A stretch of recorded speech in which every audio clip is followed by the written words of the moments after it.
સૌથી પહેલાં farmer registry application ખોલવાનું છે, જેનું નામ એગ્રીસ્ટેક છે.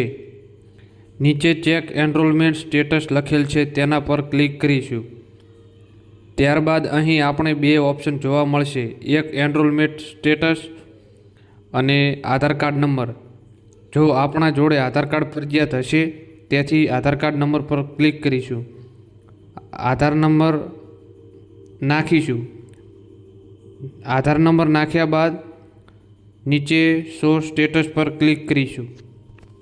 આપણે જોઈ શકીએ છીએ કે ખેડૂતનો આધાર નંબર, ખેડૂતનો ફાર્મર આઈડી નંબર, ખેડૂતનું નામ, એનરોલમેન્ટ નંબર સ્ટેટસમાં અપ્રુવલ બતાવી રહ્યું છે. તેથી તેમનું કિસાન કાર્ડ બની ગયેલ છે. હવે આપણે બીજા ખેડૂતનો આધાર નંબર નાખી જોઈ.